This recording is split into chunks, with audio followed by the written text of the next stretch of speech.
15 ಅಧ್ಯಾಯಗಳನ್ನ ಮುಗಿಸಿದೀವಿ. ಈಗ 16ನೇ ಅಧ್ಯಾಯಕ್ಕೆ ಬಂದಿದ್ದೀವಿ. ಈ 16ನೇ ಅಧ್ಯಾಯವನ್ನ ದೈವಾಸುರ ಸಂಪತ್ ವಿಭಾಗ ಯೋಗ ಅಂತ ಕರೀತಾರೆ. ದೈವಾಸುರ ಸಂಪತ್ ವಿಭಾಗ ಯೋಗ ಅಂದ್ರೆ ನಮಗೆ ಪುರಾಣಗಳಲ್ಲಿ ಕತೆ ಗೊತ್ತಿದೆ. ದಕ್ಷ ಬ್ರಹ್ಮ ಅಥವಾ ಪ್ರಜಾಪತಿ ಬ್ರಹ್ಮ ಅವನಿಗೆ ಹೆಣ್ಣು ಮಕ್ಕಳಲ್ಲಿ ಇರ್ತಾರೆ. ಅವರಲ್ಲಿ ಅದಿತಿ ಮತ್ತು ದಿತಿ ಅಂತ ಇಬ್ರು ಹೆಣ್ಮಕ್ಳು ಇರ್ತಾರೆ. ಕಶ್ಯಪ ಋಷಿ, ಕಶ್ಯಪ ಬ್ರಹ್ಮ, ಕಶ್ಯಪ ಋಷಿ ಅವರಿಬ್ಬರನ್ನು ಮದುವೆ ಆಗ್ತಾನೆ. ಮದುವೆ ಆದ್ಮೇಲೆ ಅದಿತಿಯಿಂದ ಕೆಲವು ಮಕ್ಕಳು ಹುಟ್ಟುತ್ತಾರೆ. ಅವರನ್ನ ದೇವತೆಗಳು ಅಂತ ಕರೀತಾರೆ. ಯಾಕೆಂದ್ರೆ ಅವರಲ್ಲಿ ಸಾತ್ವಿಕ ಗುಣ ಜಾಸ್ತಿ, ಜ್ಞಾನದ ಪ್ರಕಾಶದಿಂದ ಬೆಳಗ್ತಾ ಇರ್ತಾರೆ, ಸದಾಕಾಲ ಲೋಕಕ್ಕೆ ಒಳ್ಳೆಯದನ್ನೇ ಬಯಸ್ತಾ ಇರ್ತಾರೆ. ದ್ವಿತೀಯ ಮಕ್ಕಳಾದವರು ಅವರನ್ನ ದೈತ್ಯರು ಅಂತ ಕರೀತಾರೆ. ಅಂದ್ರೆ ಅಸುರರು, ರಾಕ್ಷಸರು, ದೈತ್ಯರು ಅಂತ ಕರೀತಾರೆ. ಅವರಲ್ಲಿ ಜ್ಞಾನದ ಬೆಳಕಿರಲ್ಲ, ಅಜ್ಞಾನದ ಬೆಳಕಿರುತ್ತೆ. ಸದಾಕಾಲ ಬೇರೆಯವರಿಗೆ ಕೇಡನ್ನೇ ಬಯಸ್ತಾ ಇರ್ತಾರೆ. ಆಮೇಲೆ ಅವರಲ್ಲಿ ಮೋಕ್ಷದ ವಿಷಯವೂ ಇಲ್ಲ, ಸಂಸಾರದ ಸುಖದಲ್ಲೇ ಮುಳುಗೋಗಿರ್ತಾರೆ. ಅವ್ರನ್ನ ದೈತ್ಯರು ಅಂತ ಕರೀತಾರೆ ಅಂತ ನಾವು ಪುರಾಣಗಳಲ್ಲಿ ಓದಿದ್ದೀವಿ. ಹೀಗಾಗ್ಬಿಟ್ಟು ದೇವತೆಗಳು ಮತ್ತು ಅಸುರರು ಇವರಿಬ್ರು ಕೂಡ ಅಂಟಮ್ಮಂದ್ರೆ. ಯಾಕೆಂದ್ರೆ ಅವರಿಗೆ ಒಬ್ಬೇ ಕಶ್ಯಪ ಋಷಿಯಿಂದ ಹುಟ್ಟಿರೋದ್ರಿಂದ ಅವರಿಬ್ರು ಅಣ್ಣ ತಮ್ಮಂದ್ರು ಅನ್ಸ್ಕೊತಾರೆ. ಈ ಒಂದು 16ನೇ ಅಧ್ಯಾಯದಲ್ಲಿ ಈ ದೇವತೆಗಳು ಮತ್ತು ಅಸುರರು ಇವರ ನಡುವೆ ವ್ಯತ್ಯಾಸ ಏನು, ಇವರಲ್ಲಿ ಯಾವ ಯಾವ ಗುಣಗಳಿರುತ್ತೆ, ಯಾವ ರೀತಿಯಲ್ಲಿ ಅವರು ನಡ್ಕೋತಾರೆ ಅನ್ನೋದ್ರ ಬಗ್ಗೆ ವಿವರಣೆಗಳನ್ನ ಇಲ್ಲಿ ಕೊಟ್ಟಿದ್ದಾರೆ. 9ನೇ ಅಧ್ಯಾಯದಲ್ಲಿ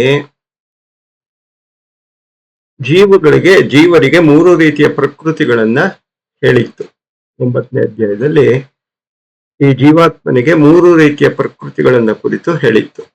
ಒಂದು ದೇವತೆಗಳಿಗೆ ಸೇರಿದ ಪ್ರಕೃತಿ, ಇನ್ನೊಂದು ಅಸುರರಿಗೆ ಸೇರಿದ ಪ್ರಕೃತಿ, ಇನ್ನೊಂದು ರಾಕ್ಷಸರಿಗೆ ಸೇರಿದ ಪ್ರಕೃತಿ. ಈ 3 ರೀತಿಯ ಪ್ರಕೃತಿಗಳನ್ನ ಕುರಿತು 9ನೇ ಅಧ್ಯಾಯದಲ್ಲಿ ಹೇಳಿತ್ತು. ಈ ತರ ಜನಗಳು ಇರ್ತಾರೆ ಭೂಲೋಕದಲ್ಲಿ. ದೇವತೆಗಳ ತರ ಇರೋರು ಇರ್ತಾರೆ, ರಾಕ್ಷಸರ ತರ ಇರ್ತಾರೆ, ಅಸುರರ ತರ ಇರೋರು ಇರ್ತಾರೆ. ಇವಾಗ ಇಲ್ಲಿ 3 ಆಯ್ತು. ಆ ಕಶ್ಯಪ ಋಷಿಗೆ ಅದಿತಿಯಿಂದ ದೇವತೆಗಳು, ದಿತಿಯಿಂದ ದಾನವರು ಮತ್ತು ಇನ್ನೊಬ್ಬ ಮಗಳಿರ್ತಾಳೆ ಧನು ಅಂತ, ಅವಳಿಂದ ದೈತ್ಯರು. 3 ಜನ ಮಕ್ಕಳು. ಅದನ್ನೇ 3 ಇಲ್ಲಿ ಹೇಳಿರೋದು. ಒಂದು ದೇವತೆಗಳು, ರಾಕ್ಷಸರಲ್ಲೇ 2 ವಿಧ, ದಾನವರು ಮತ್ತು ದೈತ್ಯರು. ದಾನವರು ಅಂದ್ರೆ ಯಾರಪ್ಪ ಅಂದ್ರೆ ನೋಡಕ್ ಮನುಷ್ಯರ ತರನೇ ಇರ್ತಾರೆ. ಇವಾಗ ರಾವಣ ಇರ್ಬೋದು, ಇವರೆಲ್ಲ ದಾನವರು. ಅವರೇನು ಅಂದ್ರೆ ನೋಡೋದಕ್ಕೆ ಮನುಷ್ಯರ ತರಾನೇ ಇರ್ತಾರೆ. ರೂಪ, ಗುಣ, ಇದು ರೂಪ ಆಕಾರ ಎಲ್ಲ ಮನುಷ್ಯ ಅವನು, ಆದ್ರೆ ಸ್ವಭಾವ ಮಾತ್ರ ರಾಕ್ಷಸನ ಸ್ವಭಾವ.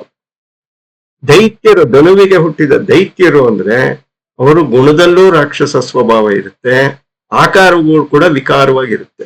ಎಲ್ಲೋ 50 ಅಡಿ ಉದ್ದ, ಅಗಲ, ದಪ್ಪ, ಇಷ್ಟಪ್ಪ, ಕಣ್ಣು, ಮೂಗು, ಹೇಗೇಗೋ ವಿಚಿತ್ರವಾಗಿರ್ತಾರೆ. ಅವರು ರಾಕ್ಷಸರು, ದೈತ್ಯರವರು. ಸೊ ದೇವತೆಗಳು, ದಾನವರು, ದೈತ್ಯರು ಅಂತ ಪುರಾಣದಲ್ಲಿ ಬರುತ್ತೆ. ಅದೇ ವಿಷಯ ಇನ್ನೆಲ್ಲಿ ತಗೊಂಡು ದೇವತೆಗಳು, ಅಸುರ ಮತ್ತು ರಾಕ್ಷಸ.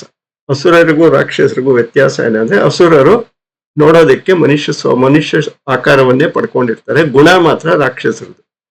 ರಾಕ್ಷಸರು ಅಂದ್ರೆ ಗುಣವೂ ವಿಚಿತ್ರವಾಗಿರುತ್ತೆ, ಅವರ ದೇಹದ ಆಕಾರವೂ ವಿಚಿತ್ರವಾಗಿರುತ್ತೆ. ಇದು ವ್ಯತ್ಯಾಸ. ಇವರಲ್ಲಿ ಏನೇನಿದೆ, ಯಾವ್ಯಾವ ರೀತಿ ವ್ಯತ್ಯಾಸಗಳಿದೆ ಅನ್ನೋದನ್ನ 16ನೇ ಅಧ್ಯಾಯದಲ್ಲಿ ಹೇಳ್ಕೊಂಡು ಬರ್ತಾರೆ.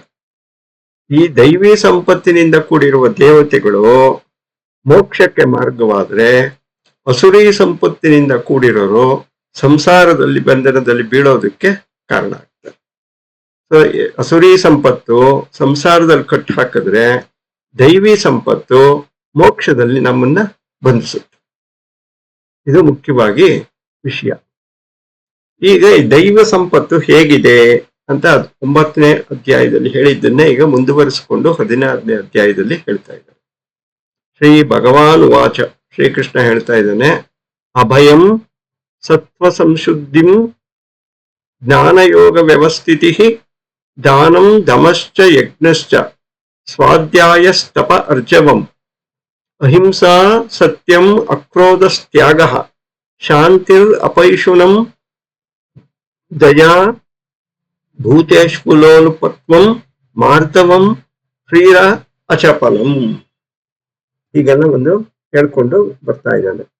ತೇಜಃ ಕ್ಷಮಾ ಧೃತಿ ಶೌಚಂ ಅದ್ರೋಹೋ ನ ಅತಿಮಾನಿತ ಭವಂತಿ ಸಂಪದಂ ದೈವೀಂ ಅಭಿಜಾತಸ್ಯ ಭಾರತ.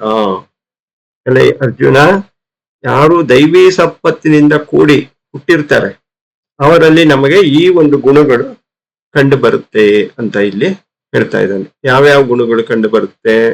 ಅಭಯ, ಸತ್ವ ಸಂಶುದ್ಧಿ, ಜ್ಞಾನಯೋಗ ವ್ಯವಸ್ಥಿತಿ, ದಾನ, ದಮ, ಯಜ್ಞ, ಸ್ವಾಧ್ಯಾಯ, ತಪಸ್ಸು, ಅರ್ಜವ, ಅಹಿಂಸೆ, ಸತ್ಯ, ಅಕ್ರೋಧ, ತ್ಯಾಗ, ಶಾಂತಿ, ಅಪೈಶುನ, ಭೂತಗಳಲ್ಲಿ ದಯೆ, ಅಲೋಲುಪತ್ವ, ಮಾರ್ದವ, ಹ್ರಿ, ಅಚಪಲ, ತೇಜಸ್ಸು, ಕ್ಷಮೆ, ಧೃತಿ, ಶೌಚ, ಅದ್ರೋಹ, ನ ಅತಿಮಾನತೆ, ಇವುಗಳು ದೈವಿ ಸಂಪತ್ತಿನಿಂದ ಹುಟ್ಟಿರೋರಲ್ಲಿ ಕಾಣಿಸ್ಕೊಳುತ್ತೆ ಅಂತ ಹೇಳ್ತಾ ಇದ್ದಾರೆ. ಅಭಯ ಅಂದ್ರೆ ಏನಪ್ಪಾ ಅಂದ್ರೆ ಅಂಜುಬುರುಕನಾಗದೆ ಇರುವುದು. ಇವಾಗ ಅಭಯ ಹಸ್ತ, ಇವಾಗ ಭಗವಂತ ಎಲ್ಲರೂ ನೀವು ದೇವಸ್ಥಾನಕ್ಕೆ ಹೋದ್ರೆ ಒಂದು ಬಲಗೈಯನ್ನ ಹೀಗೆ ನಮ್ ಕಡೆ ತೋರಿಸ್ಕೊಂಡು ವಿಗ್ರಹ ಕೆತ್ತಿರ್ತಾರೆ. ಅದೇನು ಅಂದ್ರೆ ಅಭಯ ಅಂದ್ರೆ ನನ್ನ ಹತ್ರಕ್ಕೆ ಬಂದ್ರೆ ನಿನಗೆ ಭಯವಿಲ್ಲ, ನಾನ್ ನಿನ್ನ ರಕ್ಷಣೆ ಮಾಡ್ತೀನಿ ಅಂತ ಹೇಳೋದೇ ಅಭಯ ಹಸ್ತ.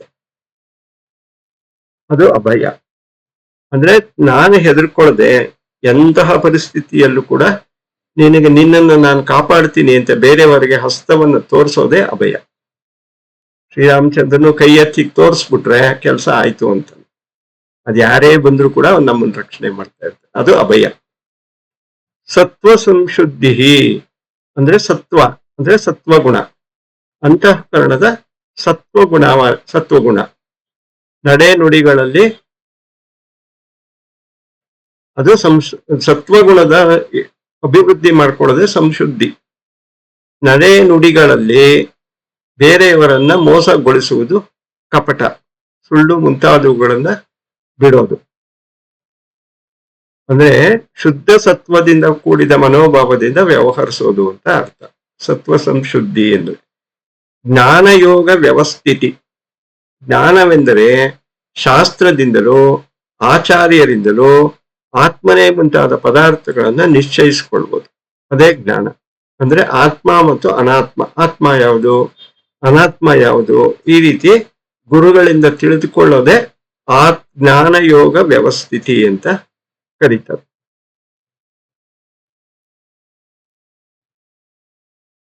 ಇದರಲ್ಲಿ ನಿಂತ್ಕೊಂಡಿರೋದು ಇದು ಮುಖ್ಯವಾದ ಸಾತ್ವಿಕವಾದ ದೈವಿ ಸಂಪತ್ತು. ಇವೆಲ್ಲವನ್ನು ಕೂಡ ಇಲ್ಲಿ ಏನೇನು ಹೇಳಿದ್ದಾರೆ ಅವೆಲ್ಲ ದೈವಿ ಸಂಪತ್ತಿನಿಂದ ಹುಟ್ಟಿವರಲ್ಲಿ ಪ್ರಕಟವಾಗುತ್ತೆ. ಅತ ಇದಾನೀಂ ಅಸುರಿ ಸಂಪತ್ ಉಚ್ಯತೆ.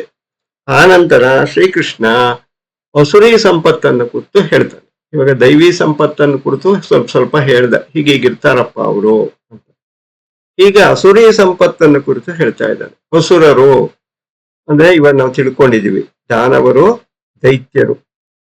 ಹಾಗಾಗಿ ಇವಾಗ ನಾನು ಮನುಷ್ಯನೇ, ಆದ್ರೆ ನಾನು ರಾಕ್ಷಸ ಸ್ವಭಾವ ನನ್ನಲ್ಲಿ ಇರಬಹುದು. ಆ ಸ್ವಭಾವವನ್ನ ಕುರಿತು ಹೇಳ್ತಾ ಇದ್ದಾನೆ. ಏನ್ರಿ ನಾವು ದಾನವರ ನೋಡಕ್ಕೆ ಚೆನ್ನಾಗಿದ್ದೀವಿ, ಮೂಗು ಕಣ್ಣು ಎಲ್ಲ ನೆಟ್ಗಿದೆ, ಒಳ್ಳೆ ಚೆನ್ನಾಗಿದ್ದೀನಿ ಅಂದ್ರೆ ನೀನು ರಾಕ್ಷಸನೇ, ರಾವಣನೂ ರಾಕ್ಷಸನೇ, ದುರ್ಯೋಧನೂ ರಾಕ್ಷಸನೇ, ಕಂಸನೂ ರಾಕ್ಷಸನೇ. ಅವನು ಮನುಷ್ಯನೇ, ಕಂಸನೂ ಮನುಷ್ಯನೇ, ಬಕಾಸುರನೂ ಮನುಷ್ಯನೇ. ಎಲ್ಲರೂ ಮನುಷ್ಯರ ತರಾನೇ ಇದ್ರೂ ಕೂಡ ಅವರ ಸ್ವಭಾವದಿಂದಾಗಿ ಅವರು ರಾಕ್ಷಸರು ಅನ್ಸ್ಕೊಂಡ್ರು. ಅವರಲ್ಲಿ ಹೇಗಪ್ಪ ಇರುತ್ತೆ? ದಂಭೋ, ದರ್ಪ, ಅತಿಮಾನಶ್ಚ, ಕ್ರೋಧ, ಪಾರುಷ್ಯಂ ಏವಚ, ಅಜ್ಞಾನಂ ಚ ಅಭಿಜಾತಸ್ಯ ಪಾರ್ಥ ಸಂಪದಂ ಅಸುರಿ. ದೇವತೆಗಳಿಗೆ ವಿರುದ್ಧವಾದದ್ದು ದಂಭ. ದಂಭ ಅಂದ್ರೆ ಧರ್ಮಧ್ವಜಿತ್ವಂ. ದಂಭ ಅಂದ್ರೆ ಏನು ಅಂದ್ರೆ ನಾವೇನಾದ್ರು ಕೆಲಸ ಮಾಡ್ಬೇಕಾದ್ರೆ ಮನಸ್ಸಲ್ಲಿ ಏನ್ ಬರುತ್ತೆ, ಇದು ಧರ್ಮನೋ ಅಧರ್ಮನೋ, ಮಾಡ್ಬೇಕೋ ಮಾಡಬಾರ್ದು ಅಂತ ಒಂದು ಯೋಚನೆ ಒಂದ್ಸರಿ ಬರುತ್ತೆ. ಆದ್ರೆ ಇವರಲ್ಲಿ ದಂಭ ಯಾರಿಗಿರುತ್ತೆ, ಅವ್ರಿಗೆ ಆ ಯೋಚನೆನೇ ಬರೋದಿಲ್ಲ. ಅವ್ರ ಧರ್ಮವನ್ನ ಸಂಪೂರ್ಣ ಬಿಟ್ಬಿಟ್ಟಿರ್ತಾರೆ. ಅವ್ರಿಗೇನು ನನ್ನ ಮನಸ್ಸಲ್ಲಿ ಈಗ ಒಂದು ಆಸೆ ಬಂದಿದೆ, ಅದು ನೆರವೇರಿಸ್ಕೊಂಡ್ಬಿಡ್ಬೇಕಷ್ಟೇ. ಅದು ಸರಿನೋ ತಪ್ಪೋ, ಧರ್ಮ ಹೇಳುತ್ತೋ ಹೇಳಲ್ವೋ, ಅದು ದಂಭ. ದರ್ಪ ದರ್ಪ ಅಂದ್ರೆ ನಾನೇ ಶಕ್ತಿವಂತ, ನಾನೇ ಬುದ್ಧಿವಂತ, ನನಗಿಂತ ಬಿಟ್ರೆ ಇನ್ಯಾರೂ ಇಲ್ಲ ಅನ್ನೋದೇ ದರ್ಪ. ಅತಿಮಾನಶ್ಚ ಅತಿಮಾನಶ್ಚ ಅಂದ್ರೆ ಎಲ್ಲವೂ ನನ್ನಿಂದಾನೇ ನಡೀತಾ ಇದೆ, ಆ ದೇವರು ಇಲ್ಲ, ಯಾರೂ ಇಲ್ಲ, ನಾನೇ ನಡೆಸ್ತಾ ಇರೋದು ಈ ಪ್ರಪಂಚ ಎಲ್ಲ, ನಾನೇ ನಡೆಸ್ತಾ ಇರೋದು ಈ ಮನೆ ಎಲ್ಲ, ಎಲ್ಲ ನಡೀತಾ ಇರೋದು ನನ್ನಿಂದಾನೆ ಅಂದ್ರೆ ಅತಿಮಾನ. ಅದು ಸತ್ವಗುಣ ಸಂಪನ್ನರಾದ ದೇವತೆಗಳಲ್ಲಿ ಏನಿರುತ್ತೆ, ಅತಿಮಾನಶ್ಚ ಇರಲ್ಲ. ಎಲ್ಲ ಭಗವಂತ ನೋಡ್ಕೋತಾ ಇದ್ದಾನೆ, ಅವನ್ ನಡೆಸ್ತಾ ಇದ್ದಾನೆ, ನಾವೆಲ್ಲ ನೆಪ ಮಾತ್ರ ಅಂತ ಅವ್ರು ಹೇಳ್ತಾ ಇದ್ರೆ, ಎಲ್ಲಿಂದ ನನ್ನಿಂದಾನೇ ನಡೀತಾ ಇದೆ ಅಂತ ಇವ್ರು ಹೇಳ್ತಾ ಇರ್ತಾರೆ. ಕ್ರೋಧ ಕೋಪ, ವಿಪರೀತ ಕೋಪ ಇರುತ್ತೆ ಇವರಲ್ಲಿ. ಅಂದ್ರೆ ಏನು, ಅವ್ರು ಹೇಳಿದಾಗೆ ನಡೀಬೇಕು, ಒಂದ್ ಸ್ವಲ್ಪ ಹೆಚ್ಚು ಕಮ್ಮಿ ಆದ್ರೂ ಕೋಪ ಬರುತ್ತೆ. ಪಾರುಷ್ಯ ಪಾರುಷ್ಯ ಅಂದ್ರೆ ಪೌರುಷ, ಮಾತಿಗೆ ಮೊದಲು ಶಕ್ತಿ ತೋರಿಸೋದು, ಹೊಡಿಯಕ್ ಹೋಗೋದು, ಬಡಿಯಕ್ ಹೋಗೋದು, ಅದು ಪಾರುಷ್ಯ. ಮತ್ತು ಅಜ್ಞಾನ ಅಜ್ಞಾನ ಅಂದ್ರೆ ಭಗವಂತ ಒಬ್ಬ ಇದ್ದಾನೆ ಅನ್ನುವ ಒಂದು ಪ್ರಜ್ಞೆಯೇ ಇರಲ್ಲ ಅವ್ರಿಗೆ. ನಾನು, ಈ ದೇಹವೇ ನಾನು, ಈ ಶರೀರವೇ ನಾನು, ಎಲ್ಲ ನನ್ನಿಂದ, ಈ ರೀತಿ ಭಾವನೆ ಇರೋದೇ ಅಜ್ಞಾನ. ಈ ಶರೀರ ನಾನಲ್ಲ, ಈ ಆತ್ಮಸ್ವರೂಪ ಎಲ್ಲವೂ ಭಗವಂತರದು ಅಂತ ತಿಳ್ಕೊಂಡ್ರೆ ನಾವೇ ದೇವತೆಗಳು, ಹೀಗೆ ತಿಳ್ಕೊಂಡ್ರೆ ನಾವೇ ರಾಕ್ಷಸರು, ಎಲ್ಲ ಮುಂದೆ. ಆದ್ರಿಂದ ಅವರಿಬ್ರು ಅಣ್ತಮ್ಮಂದ್ರು ಅಂತ ಅದಕ್ಕೆ ಹೇಳಿರೋದು. ಹೀಗಾದ್ರೂ ಇರ್ಬೋದು, ಹಾಗಾದ್ರೂ ಇರ್ಬೋದು. ಎಲೈ ಪಾರ್ಥನೆ, ನೀನು ಅಸುರೇ ಸಂಪತ್ತಿಗಾಗಿ ಹುಟ್ಟಿರುವವರಿಗೆ ಇವೆಲ್ಲ ಆಗುತ್ತೆ, ಈ ಭಾವನೆಗಳು ಬರುತ್ತೆ. ಪಾರ್ಥ ಸಂಪದಂ ಅಸುರೀಂ, ಹುಟ್ಟಿದವರಿಗೆ ಈ ಭಾವನೆಗಳು ಬರುತ್ತೆ. ದೈವಿ ಸಂಪದ್ ವಿಮೋಕ್ಷಾಯ ನಿಬಂಧಯಾದ್ ಅಸುರೀಮತ. ಅರ್ಜುನ, ನನ್ನ ಅಭಿಪ್ರಾಯ ನೀನು ಕೇಳಿದ್ರೆ, ದೈವಿ ಸಂಪತ್ತು ಮೋಕ್ಷಕ್ಕೆ ಕಾರಣವಾದರೆ ಅಸುರಿ ಸಂಪತ್ತು ಸಂಸಾರಕ್ಕೆ ಕಾರಣ. ಯಾಕಂದ್ರೆ ಇದು ಕಾಮ, ಕ್ರೋಧ, ಲೋಭ, ಮೋಹ, ಮದ, ಮಾತ್ಸರ್ಯ ಎನ್ನುವ ಅರಿಷಡ್ ವರ್ಗಗಳಿಂದ ಜೀವನನ್ನ ಬಂಧಿಸಿ ಸಂಸಾರದಲ್ಲಿ ಕೂರಿಸುತ್ತೆ. ಯಾವಾಗ ಅಸುರಿ ಸಂಪತ್ತು ಕಮ್ಮಿ ಆಗ್ತಾ ಆಗ್ತಾ ದೈವಿ ಸಂಪತ್ತು ಬರುತ್ತೆ, ಆಗ ಸಂಪತ್ ವಿಮೋಕ್ಷಾಯ, ಮೋಕ್ಷದ ಕಡೆಗೆ ಮನಸ್ಸು ಹೋಗುತ್ತೆ. ಮಹಾಶುಚಃ, ಅವಾಗ ಅರ್ಜುನನಿಗೆ ಭಯ ಹತ್ಕೊಂಡ್ಬಿಡುತ್ತಿದೆ, ನಾನೇನು ರಾಕ್ಷಸನೋ ದೇವತೆಯೋ ಯಾರಪ್ಪ ನಾನು, ಹೀಗೆ ಹೇಳ್ತಾ ಇದ್ದಾನೆ ಅಂತ. ಅದಕ್ಕೆ ಕೃಷ್ಣ ಹೇಳ್ತಾ ಇದ್ದಾನೆ, ಮಹಾಶುಚಃ ಅರ್ಜುನ, ಯೋಚನೆ ಮಾಡಬೇಡ. ಸಂಪದಂ ದೈವೀಂ ಅಭಿಜಾತೋಸಿ ಪಾಂಡವ, ನೀನು ದೈವಿ ಸಂಪತ್ತನ್ನು ಪಡ್ಕೋಬೇಕು ಅಂತಾನೆ ಹುಟ್ಟಿರೋನು, ದೈವಿ ಸಂಪತ್ತಿನಿಂದ ಕೂಡಿರೋನು, ನಿನಗೆ ಮೋಕ್ಷ ಸಿದ್ಧಿ ಆಗೇ ಆಗುತ್ತೆ. ನೀನು ಯುದ್ಧ ಮಾಡು, ಯುದ್ಧ ಮಾಡದೇ ಇರು, ನಿನಗೆ ಮೋಕ್ಷ ಸಿದ್ಧಿ ಆಗೇ ಆಗುತ್ತೆ. ಅರ್ಜುನ, ಯೋಚನೆ ಮಾಡಬೇಡ. ಯಾಕೆ ಅರ್ಜುನನ್ಗೆ ಆ ಜ್ಞಾಪಕ ಬಂತು ಅಂದ್ರೆ, ಯುದ್ಧ ಮಾಡಿ ಎಲ್ಲಾರನ್ನು ಕೊಂದಾಕ್ಬೇಕು ಅಂದ್ಮೇಲೆ ಯಾವ್ದು ಅಸುರಿ ಬುದ್ಧಿ ಆಗ್ಬಿಡುತ್ತಲ್ಲ. ಹಾಗಾದ್ರೆ ನಾನು ಹಸುರ್ನಾಗ ಹೋಗ್ತೀನಲ್ಲ, ದೇವತೆ ಆಗೋಗ್ಬಾರ್ದು ಅಂದಾಗ ಅವನ್ ಹೇಳ್ತಾ ಇದ್ದಾನೆ ಕೃಷ್ಣ, ಇಲ್ಲಪ್ಪ ನೀನು ಮಹಾಶುಚಃ, ಯೋಚಕ್ ಹೋಗ್ಬೇಡ. ಸಂಪದಂ ದೈವೀಂ ಅಭಿಜಾತೋಸಿ, ನೀನು ದೈವಿ ಸಂಪತ್ತಿನಿಂದ ಕೂಡಿ ಹುಟ್ಟಿದೀಯಾ, ದೈವಿ ಸಂಪತ್ತಿನಲ್ಲೇ ಮುಂದುವರೆದು ಅದರಲ್ಲೇ ಮೋಕ್ಷವನ್ನ ಪಡಿತೀಯಾ ಅಂತ ಅಲ್ಲಿ ಅವನಿಗೆ ಸಮಾಧಾನವನ್ನ ಹೇಳ್ತಾ ಇದ್ದಾನೆ. ಈಗ ಹೇಳಿದ ವಿಷಯವನ್ನೇ ಮುಂದುವರಿಸ್ಕೊಂಡು, ದ್ವೌ ಭೂತ ಸರ್ಗೌ ಲೋಕೇ ಅಸ್ಮಿನ್, ಲೋಕದಲ್ಲಿ ಎರಡು ರೀತಿಯ ಜೀವಿಗಳು, ಎರಡು ರೀತಿಯ ಮನುಷ್ಯರು. ಭೂತ ಸರ್ಗವು ಅಂದ್ರೆ ಮನುಷ್ಯರು, ದ್ವೌ ಅಂದ್ರೆ ಎರಡು ರೀತಿಯ ಮನುಷ್ಯರು ಲೋಕೆ, ಈ ಲೋಕದಲ್ಲಿ ಕಾಣಿಸ್ಕೋತಾರೆ. ಯಾರ್ಯಾರು? ದೈವ ಅಸುರ ಏವಚ, ಒಬ್ಬರು ದೇವತೆಗಳು, ಒಬ್ಬರು ಅಸುರರು, ಇಬ್ಬರೇ ಇರೋದು. ಅವರಿಬ್ಬರ ಮಧ್ಯಾಹ್ನ ಫೈಟಿಂಗು, ಅದೇ ಕತೆ. ಯಾವ ಪುರಾಣಕ್ಕೆ ಹೋದ್ರು ಕೂಡ ಇಷ್ಟೇ, ಒಬ್ಬ ದೈವ, ಒಬ್ಬ ಅಸುರ, ಅವರಿಬ್ಬರ ಮಧ್ಯೆ ಯುದ್ಧ. ಕೊನೆಗೆ ಗೆಲ್ಲೋದು ದೈವ. ಆ ದೈವಕ್ಕೆ ಭಗವಂತ ಸಹಾಯ ಮಾಡ್ತಾನೆ ಇರ್ತಾನೆ. ದೈವೋ ವಿಸ್ತರಶಃ ಪ್ರೋಕ್ತ ಅಸುರಂ ಪಾರ್ಥಮೇ ಶೃಣು. ಈ ದೈವಿ ಸಂಪತ್ತನ್ನ ನಿನಗೆ ವಿಸ್ತಾರವಾಗಿ ಹೇಳಿದ್ದೀನಿ. ಇವಾಗ ಮೊನ್ನೆ ಹೋದ ಶ್ಲೋಕದಲ್ಲೂ ಹೇಳಿದ್ದೀನಿ, 9ನೇ ಅಧ್ಯಾಯದಲ್ಲೂ ಹೇಳಿದ್ದೀನಿ. ಅಸುರಂ ಪಾರ್ಥಮೇ ಶೃಣು, ಈ ಅಸುರರ ವಿಷಯದಲ್ಲಿ ಇನ್ನ ಒಂದ್ ಸ್ವಲ್ಪ ಹೇಳ್ತೀನಿ ತಿಳ್ಕೋ ಅಂತ ಹೇಳ್ತಾ ಇದ್ದಾನೆ. ಪ್ರಪಂಚದಲ್ಲಿ ದೇವತೆಗಳು ಮತ್ತು ಅಸುರರು ಭಗವಂತನ ಸೃಷ್ಟಿ. ಆದ್ರಿಂದ ಬರೀ ದೇವತೆಗಳಿರೋ ಒಂದ್ ಜಾಗ ನಾವು ಹುಡ್ಕೊಂಡು ಹೋದ್ರೆ ಎಲ್ಲೂ ಸಿಗ. ಎಲ್ಲಿ ದೇವತೆಗಳಿರ್ತಾರೋ ಅಲ್ಲಿ ಅಸುರರು ಇರ್ತಾರೆ, ಎಲ್ಲಿ ಅಸುರರು ಇರ್ತಾರೋ ಅಲ್ಲಿ ದೇವತೆಗಳು ಇರ್ತಾರೆ. ಅವರಿಬ್ಬರ ಮಧ್ಯೆ ಫೈಟಿಂಗ್ ನಡೀತಾನೆ ಇರುತ್ತೆ. ಅದು ಹಾಗೆ ಇರೋ ಜಗತ್ತು. ಪ್ರವೃತ್ತಿಂಚ ನಿವೃತ್ತಿಂಚ ಜನಾನ ವಿದುಹು ಅಸುರಾಹ. ಈ ಅಸುರರಿಗೆ ಪ್ರವೃತ್ತಿಯೂ ಗೊತ್ತಿಲ್ಲ, ನಿವೃತ್ತಿಯೂ ಗೊತ್ತಿಲ್ಲ.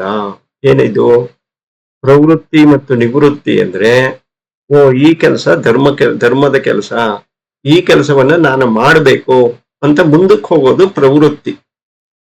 ಓ ಇದು ಅಧರ್ಮದ ಕೆಲಸ, ಇದನ್ನ ನಾನು ಮಾಡಬಾರದು ಅಂತ ಅದರಿಂದ ಹಿಂದಕ್ಕೆ ಬರೋದು ನಿವೃತ್ತಿ. ಸೊ ಒಳ್ಳೆಯ ಕೆಲಸಗಳು, ಧರ್ಮದ ಕೆಲಸಗಳನ್ನ ಮಾಡೋದಕ್ಕೆ ಮುಂದಕ್ಕೆ ನುಗ್ಗೋದು ಪ್ರವೃತ್ತಿ. ಅಧರ್ಮದ ಕೆಲಸಗಳು, ಅನ್ಯಾಯದ ಕೆಲಸಗಳನ್ನ ಮಾಡಬಾರ್ದು ಅಂತ ಹಿಂದಕ್ಕೆ ಬರೋದು ನಿವೃತ್ತಿ. ಈ ಅಸುರರಿಗೆ ಏನಾಗ್ಬಿಡುತ್ತೆ, ಪ್ರವೃತ್ತಿಂಚ ನಿವೃತ್ತಿಂಚ ಜನ ನಾವಿದುಹು. ಅವ್ರಿಗೆ ಪ್ರವೃತ್ತಿ ಯಾವುದು ಅಂತಾನೂ ಗೊತ್ತಿಲ್ಲ, ನಿವೃತ್ತಿ ಯಾವುದು ಅಂತಾನೂ ಗೊತ್ತಿಲ್ಲ. ಅಂದ್ರೆ ಅರ್ಥ, ಅಸುರರಿಗೆ ಏನು ಮಾಡ್ಬೇಕು ಅದು ಗೊತ್ತಿಲ್ಲ, ಏನು ಮಾಡಬಾರ್ದು ಅದು ಗೊತ್ತಿಲ್ಲ. ಸೊ ಏನೋ ಅವನ್ ಮಾಡ್ತಾ ಇರ್ತಾರೆ. ರಾವಣ ಅಷ್ಟೆಲ್ಲ ಆದ್ರೂ ಕೂಡ ಅವನು ಅಸುರನಾದ್ರಿಂದ ಅವನಿಗೆ ಪ್ರವೃತ್ತಿ ಯಾವುದು ನಿವೃತ್ತಿ ಯಾವುದು ಗೊತ್ತೇ ಆಗಲಿಲ್ಲ. ಅದಕ್ಕೋಸ್ಕರ ಅಷ್ಟೆಲ್ಲ ತೊಂದರೆಗಳಾಯ್ತು. ನ ಶೌಚಂ ನ ಅಪಿಚ ಆಚಾರೋ ನ ಶೌಚಂ. ಅವರಿಗೆ ಶೌಚವೂ ಗೊತ್ತಿಲ್ಲ, ಅಂದ್ರೆ ಸ್ವಚ್ಛತೆಯೂ ಗೊತ್ತಿಲ್ಲ. ಯಾವುದೋ ಬಾಹ್ಯ ಸ್ವಚ್ಛತೆಯೂ ಗೊತ್ತಿಲ್ಲ, ಆಂತರಿಕ ಸ್ವಚ್ಛತೆಯೂ ಗೊತ್ತಿಲ್ಲ. ದೇಹವನ್ನು ಶುದ್ಧವಾಗಿಟ್ಕೊಳ್ಳೋ ಸ್ವಚ್ಛತೆಯೂ ಗೊತ್ತಿಲ್ಲ, ಒಳಗಿನ ಮನಸ್ಸಿನಲ್ಲಿರುವ ಕೊಳಕನ್ನು ತೆಗೆದು ಶುದ್ಧ ಮಾಡ್ಕೊಳ್ಳೋದು ಅದು ಗೊತ್ತಿಲ್ಲ. ಸೊ ಶೌಚ ಅಂದ್ರೆ ಎರಡೂ ತಗೋಬೇಕು, ಅದು ಗೊತ್ತಿಲ್ಲ ಅವರಿಗೆ. ನ ಅಪಿಚ ಆಚಾರೋ. ಅವರಿಗೆ ಆಚಾರವೂ ಗೊತ್ತಿಲ್ಲ. ಆಚಾರ ಅಂದ್ರೇನು, ಯಾವುದು ಧರ್ಮಶಾಸ್ತ್ರಗಳು ಹೇಗೆ ಹೇಗೆ ಜೀವನ ಮಾಡಬೇಕು ಅಂತ ಹೇಳಿದ್ಯೋ ಅದನ್ನೇ ಆಚಾರ ಅಂತ ಕರೆಯೋದು. ಅವರಿಗೆ ಧರ್ಮಶಾಸ್ತ್ರಗಳೂ ಗೊತ್ತಿಲ್ಲ, ಧರ್ಮಶಾಸ್ತ್ರಗಳು ಹೇಳಿದ ತರ ನಡ್ಕೋಬೇಕು ಅಂತಾನೂ ಗೊತ್ತಿಲ್ಲ. ನ ಶೌಚಂ ನ ಅಪಿಚ ಆಚಾರೋ ನ ಸತ್ಯಂ. ಅವರಿಗೆ ನಾನು ಸತ್ಯ ಹೇಳಬೇಕು ಅಂತಾನೂ ಗೊತ್ತಿಲ್ಲ. ತೇಷು ವಿದ್ಯತೆ. ಇವರಿಗೆ ಇವ್ಯಾವುದು ಕೂಡ ಇರೋದು ಅಂತ ಇಲ್ಲಿ ಅಸುರರನ್ನ ಕುರಿತು ಹೇಳ್ತಾ ಇದ್ದಾನೆ. ಪ್ರವೃತ್ತಿಂಚ ನಿವೃತ್ತಿಂಚ. ನಮ್ಮಲ್ಲೇ ನಾವು ಅಬ್ಸರ್ವ್ ಮಾಡ್ಕೊಂಡ್ರೆ ನಾವು ಪ್ರವೃತ್ತರಾಗೂ ಇರ್ತೀವಿ, ಕೆಲವು ಕಡೆ ನಿವೃತ್ತಿನೂ ಮಾಡ್ಕೋಬೇಕಾಗುತ್ತೆ. ಓ ಇದ್ ಮಾಡಬಾರ್ದು ಅಂತ ಹಿಂದಕ್ಕೂ ಬರ್ಬೇಕು, ಇದನ್ ಮಾಡ್ಲೇಬೇಕು ಅಂತ ಮುಂದಕ್ಕೂ ಹೋಗ್ಬೇಕು. ಅಸುರರಿಗೆ ಪ್ರವೃತ್ತಿಯೂ ಗೊತ್ತಿಲ್ಲ, ನಿವೃತ್ತಿಯೂ ಗೊತ್ತಿಲ್ಲ, ಶೌಚವೂ ಇಲ್ಲ, ಆಚಾರವೂ ಇಲ್ಲ, ಸತ್ಯವೂ ಇಲ್ಲ. ನ ಸತ್ಯಂ ತೇಷು ವಿದ್ಯತೆ. ಅವ್ರಿಗೆ ಆ ಭಾವನೆನೇ ಬರಲ್ಲ. ಆಮೇಲೆ ಅಸುರರಾದವ್ರು ಹೇಳ್ತಾರೆ, ಅಸತ್ಯಂ ಅಪ್ರತಿಷ್ಠಿತಂ ತೇ ಜಗತ್. ಈ ಜಗತ್ ಇದೆಯಲ್ಲ, ನಮ್ ಕಣ್ಣಿಗೆ ಏನೇನ್ ಕಾಣಿಸ್ತಾ ಇದೆಯಲ್ಲ, ಈ ಭೂಲೋಕ, ಇವೆಲ್ಲ ಅಸತ್ಯ, ಅಂದ್ರೆ ಇವೆಲ್ಲ ಸತ್ಯವೇ ಅಲ್ಲ. ಅಪ್ರತಿಷ್ಠಿತಂ. ಇದನ್ನ ನೋಡ್ಕೊಳ್ಳೋದಕ್ಕೆ ಒಬ್ಬ ದೇವರೂ ಇಲ್ಲ, ನಾನೇ ದೇವರು. ಇದನ್ ತಾನೆ ಹಿರಣ್ಯಕಶಿಪು, ಹಿರಣ್ಯಾಕ್ಷ, ರಾವಣ ಎಲ್ಲರೂ ಮಾತಾಡ್ತಾ ಇದ್ರು. ಪುರಾಣಗಳು ಓದಿದಾಗ ಬಂದಾಗ ಇದೇ ಬರೋದು, ನಾನೇ ದೇವರು. ಯಾವ ವಿಷ್ಣು, ಯಾವ ಮಹೇಶ್ವರ, ಯಾವ ಬ್ರಹ್ಮ ಯಾರೂ ಇಲ್ಲ, ಎಲ್ಲ ನನ್ನಿಂದಾನೇ ನಡೀತಾ ಇರೋದು. ಈ ಜಗತ್ತಿಗೆ ನಾನೇ ರಾಜ. ಅದಕ್ಕೆ ಹಿರಣ್ಯಕಶಿಪು ಪ್ರಹ್ಲಾದನಿಗೆ ನಾನೇ ದೇವ್ರು, ನಾನೇ ದೇವ್ರು ಅಂತ ಹೇಳೋದ್ರೆ ಅವನು ಹೇಳಲಿಲ್ಲ. ಯಾಕಂದ್ರೆ ತಂದೆ ಅಸುರಿ ಸಂಪತ್ತು, ಮಗ ದೈವಿ ಸಂಪತ್ತು. ಒಂದೇ ಮನೆಯಲ್ಲಿ ಎರಡು ಸಂಪತ್ತುಗಳು. ಹಾಗೆ ಅಸತ್ಯಂ ಅಪ್ರತಿಷ್ಠಿತಂ ತೇ ಜಗತ್. ಈ ಜಗತ್ತು ಅಸತ್ಯವಾಗಿದೆ, ಅಂದ್ರೆ ಭಗವಂತನಿಂದ ಕೂಡಿಲ್ಲ. ಅಪ್ರತಿಷ್ಠಿತಂ. ಇದನ್ನ ಯಾರು ಒಬ್ರು ಸೃಷ್ಟಿನೂ ಮಾಡಿಲ್ಲ, ಯಾರು ನೋಡ್ಕೋತಾನೂ ಇಲ್ಲ. ತನ್ನ ಪಾಡಕ್ ತಾನು ಆಗ್ತಾ ಇದೆ, ಏನೋ ಒಂದು ಆಗ್ತಾ ಇದೆ. ಒಂದ್ ಬೀಜ ಬಿದ್ರೆ ಅದ್ ಬೆಳ್ಕೊಳುತ್ತೆ, ಆಕಾಶದಿಂದ ನೀರ್ ಬೀಳುತ್ತೆ, ಮಳೆ ಬರುತ್ತೆ, ಅವೆಲ್ಲ ಅದೇ ನಡ್ಕೋತಾ ಇದೆ. ಇದನ್ನ ಯಾರು ಏನು ಮಾಡ್ತಾ ಇಲ್ಲ. ಈ ರೀತಿ ಎಲ್ಲ ಮಾತಾಡ್ತಾರ ಅವ್ರು. ಅಸತ್ಯಂ ಅಪ್ರತಿಷ್ಠಿತಂ ತೇ ಜಗತ್ ಅಹುರ್ ಅನೀಶ್ವರಂ. ಈ ಜಗತ್ತಿಗೆ ಯಾರು ಒಡೆಯನೇ ಇಲ್ಲ, ನಾನೇ ರಾಜ, ನಂದೇ ಜಗತ್ತು. ಅನೀಶ್ವರಂ ಅಂದ್ರೆ ಈಶ್ವರನೇ ಇಲ್ಲ, ಅಂದ್ರೆ ಒಡೆಯನೇ ಇಲ್ಲ. ಆ ಪರಬ್ರಹ್ಮ ವಸ್ತುವನ್ನು ಕೂಡ ಇವರು ಒಪ್ಕೊಳ್ಳೋದಿಲ್ಲ.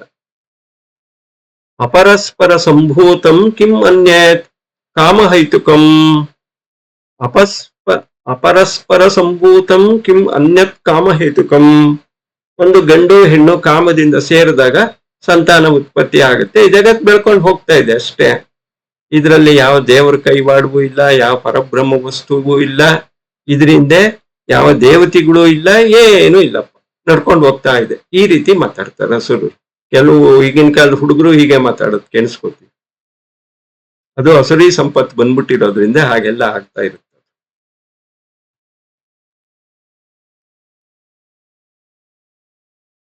ಏತಾಂ ದೃಷ್ಟಿಂ ಅವಷ್ಟಭ್ಯ ನಷ್ಟಾತ್ಮ ಅನ್ನೋ ಅಲ್ಪಬುದ್ಧೆಯ. ಇದರಿಂದ ಯಾರಿಗೆ ನಷ್ಟ? ಅವ್ರಿಗೇ ನಷ್ಟ, ಬೇರೆ ಯಾರಿಗೂ ನಷ್ಟ ಇಲ್ಲ. ಈ ರೀತಿಯ ಯೋಚನೆಗಳನ್ನ ಮಾಡ್ತಾ ಇರೋದ್ರಿಂದ ಏತಾಂ ದೃಷ್ಟಿಂ, ಈ ದೃಷ್ಟಿಯನ್ನ ಅವಲಂಬಿಸಿಕೊಂಡು ನಷ್ಟಾತ್ಮ ಅಂದ್ರೆ ತಮ್ಮ ಆತ್ಮವನ್ನು ತಿಳಿದುಕೊಳ್ಳದೆ ಅಲ್ಪ ಬುದ್ಧಿಯವರಾಗ್ತಾರೆ. ಇವಾಗ ಈ ರೀತಿ ಯಾರಾದ್ರೂ ಯೋಚನೆ ಮಾಡ್ತಾ ಇರ್ತಾರೆ, ಯಾರಿಗ್ ನಷ್ಟ? ಅವ್ರಿಗೇ ನಷ್ಟ. ಯಾಕೆಂದ್ರೆ ಅವ್ರ ಜೀವನದಲ್ಲಿ ಆಧ್ಯಾತ್ಮದ ಕಡೆಗೂ ಬರಲ್ಲ, ಆತ್ಮಜ್ಞಾನವೂ ಉಂಟಾಗಲ್ಲ, ಮೋಕ್ಷ ಪ್ರಾಪ್ತಿಯೂ ಆಗಲ್ಲ, ಆಮೇಲೆ ಆ ಒಂದು ಆತ್ಮದ ಆನಂದವನ್ನು ಅವ್ರು ಅನುಭವಿಸಲ್ಲ. ಆದ್ರಿಂದ ಅವರು ನಷ್ಟಾತ್ಮ, ತಮ್ಮ ಆತ್ಮವನ್ನೇ ನಷ್ಟ ಮಾಡ್ಕೊಂಡಿರೋರು. ಅವ್ರನ್ನೇನಂತ ಕರೀತಾ ಇದ್ದಾರೆ? ಅಲ್ಪ ಬುದ್ಧೆಯ, ಬುದ್ಧಿ ಇಲ್ಲದೆ ಇರೋರು. ಚಿನ್ನ ಕಲ್ಲು ಎರಡೂ ಇಟ್ಬಿಟ್ಟು ತಗೋ ಅಂದ್ರೆ ಚಿನ್ನ ತಗೋತಾರೆ ಎಲ್ರೂ, ಇವ್ರು ಕಲ್ಲು ತಗೋತಾರೆ. ಅಲ್ಪ ಬುದ್ಧೆಯ, ಅವ್ರು ಅಷ್ಟೇ ಇರೋದು ಬುದ್ಧಿ. ಆದ್ರಿಂದ ಏತಾಂ ದೃಷ್ಟಿಂ ಅವಷ್ಟಭ್ಯ ನಷ್ಟಾತ್ಮನೋ ಅಲ್ಪ ಬುದ್ಧೆಯ. ಈ ಅಲ್ಪ ಬುದ್ಧಿಯವರು ತಮ್ಮ ಜೀವನವನ್ನ ಹಾಳು ಮಾಡ್ಕೋತಾರೆ. ಪ್ರಭವಂತಿ ಅನುಗ್ರಹ ಕರ್ಮಾಣ ಕ್ಷಯಾಯ ಜಗತಃ ಅಹಿತಾಹ. ಬರೀ ಅಷ್ಟೇ ಅಲ್ಲ, ಉಗ್ರ ಕರ್ಮಿಗಳಾದ ಅಹಿತರಾಗಿ ಜಗತ್ತಿನ ಕ್ಷಯಕ್ಕೂ ಕಾರಣರಾಗ್ತಾರೆ. ಪ್ರಭವಂತಿ ಅತ್ಯುಗ್ರ ಕರ್ಮಾಣ. ಈ ರೀತಿ ಇದ್ದಾಗ, ಇವಾಗ ದೇವರಿಲ್ಲ, ದಿಂಡ್ರಿಲ್ಲ, ಭಕ್ತಿ ಇಲ್ಲ, ಭಯ ಇಲ್ಲ, ಧರ್ಮ ಕರ್ಮ ಏನೂ ಇಲ್ಲದೆ ಮನುಷ್ಯ ತಪ್ಪುಗಳೇ ಮಾಡೋದು. ಅವನೇನ್ ಸರಿ ಮಾಡ್ಬೇಕು ಅಂದ್ರೆ ಭಯ ಇದ್ರೇನೆ. ಅವಾಗೇನ್ ಮಾಡ್ತಾರೆ? ಉಗ್ರ ಕರ್ಮಾಣ, ಉಗ್ರವಾದ ಕರ್ಮಗಳನ್ನ ಮಾಡ್ತಾರೆ. ಒಬ್ರಿಗೆ ಹಿಂಸೆ ಕೊಡೋದು, ಸಮಾಜದಲ್ಲಿ ತೊಂದರೆ ಕೊಡೋದು, ಈ ರೀತಿಯಲ್ಲಿ ಉಗ್ರ ಕರ್ಮಗಳಲ್ಲಿ ತೊಡಗಿಕೊಂಡು ಕ್ಷಯಾಯ ಜಗತಃ ಅಹಿತಾಹ, ಜಗತ್ತಿನಲ್ಲಿ ಎಲ್ಲರಿಗೂ ಮಾನಸಿಕ ಹಿಂಸೆಯನ್ನು ಕೊಟ್ಕೊಂಡು ಜಗತ್ತಿನ ಕ್ಷಯಕ್ಕೆ ಕಾರಣರಾಗ್ತಾರೆ. ಇದಕ್ಕೋಸ್ಕರವೇ ಅಸುರರನ್ನ ಮಟ್ಟ ಹಾಕೋದಿಕ್ಕೆ ದೇವತೆಗಳು ವಿಷ್ಣುನ್ ಕೇಳೋದು, ವಿಷ್ಣು ಅವತಾರ ಮುಂದೆ ಅಸುರರನ್ನ ನಾಶ ಮಾಡೋದು. ಏನಕ್ಕೆ ಅಂದ್ರೆ ಇವರಿಂದ ಇಷ್ಟು ಕಷ್ಟಗಳು ಭೂಲೋಕ, ಅವ್ರನ್ನ ನಾಶ ಮಾಡ್ಲೇಬೇಕಲ್ಲ. ಅದಕ್ಕೆ ಅವತಾರ ಎತ್ತಿ ಬಂದು ನಾಶ ಹಿರಣ್ಯ ಲಕ್ಷ್ಮೀ ನರಸಿಂಹ ಸ್ವಾಮಿಯಾಗಿ ಬರ್ತಾನೆ, ರಾಮನಾಗ್ ಬರ್ತಾನೆ, ಕೃಷ್ಣನಾಗ್ ಬರ್ತಾನೆ. ಯಾವಾಗ ಯಾವಾಗ ಧರ್ಮ ಕ್ಷೀಣಿಸ್ತೋ ಅವಾಗೆಲ್ಲ ಬಂದು ಈ ಜಗತ್ತನ್ನ ಕಾಪಾಡ್ತಾ ಇರ್ತಾರೆ. ಈಗ ಪ್ರಶ್ನೋತ್ತರಗಳಿದ್ರೆ ತಗೊಳ್ಳೋಣ.